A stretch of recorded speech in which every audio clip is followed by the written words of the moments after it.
Right, let's get something cleared up straight away. I'm a supervisor, but not the kind most people think I am. Not the have you done your toolbox talk kind. Not the one chasing labor or calling for the concrete wagon. Not the one sorting lunch breaks or plant hire. No disrespect, but I don't work for the contractor.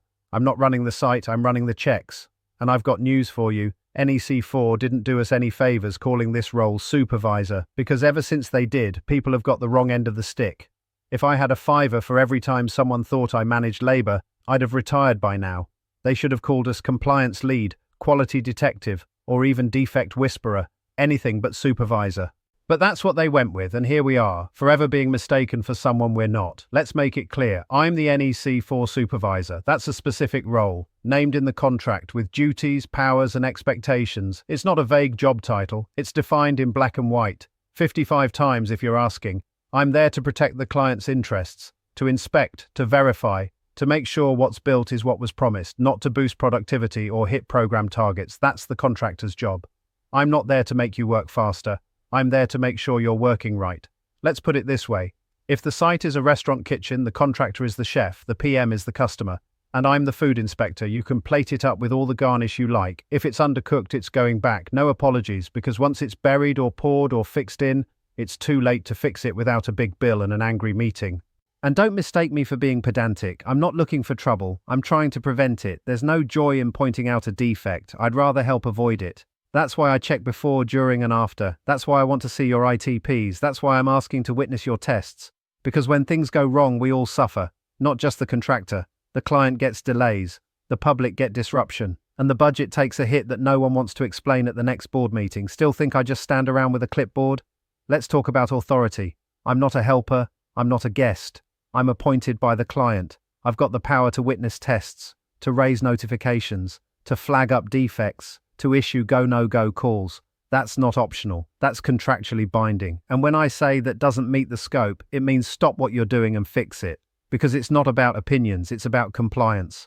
I don't care how many times you've done it that way. If it's not what's in the contract, it's not going in the ground. And speaking of the scope, read it. Please read it. Because I promise you, 90% of the problems I see on site come from people guessing instead of checking.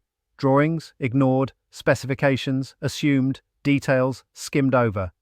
And when I ask why something's been done a certain way, the answer is usually, we always do it like that. Well, maybe not on this job, because this job has rules, written ones, and it's my job to enforce them.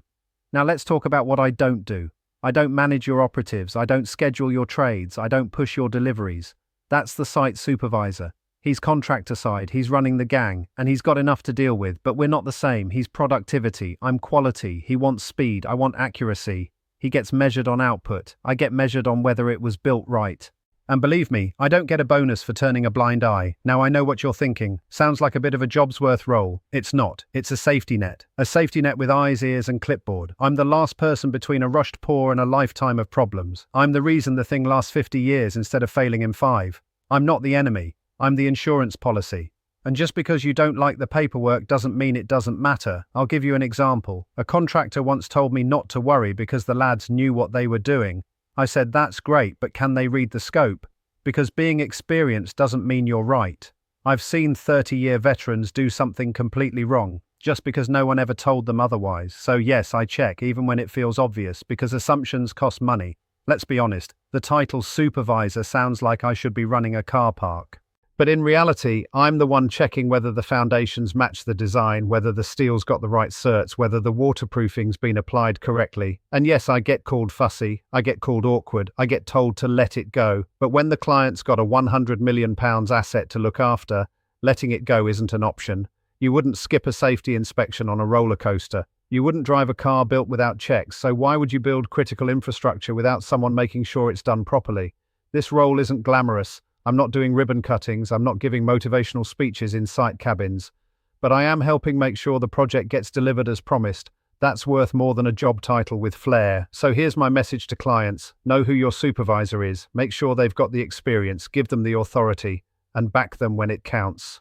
Because when they're doing their job right, you won't see the problems, because they never made it into the ground. And to contractors, work with us, not against us. Don't hide things, don't rush ahead, don't treat the supervisor like a nuisance, because in the end we're on the same side.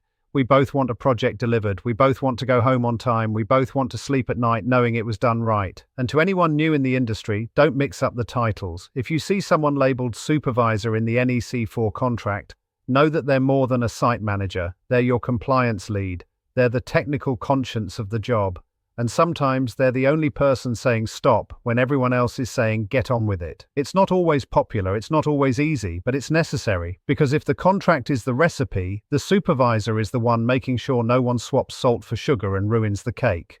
So next time someone says, oh, you're the supervisor, I'll say, yes, but not that kind. I'm Coop. It's a defect. And if you want to keep building better, follow along, because I'll keep saying what needs to be said, even when it's not popular, especially when it's not popular. Thanks for watching. Let's do it right.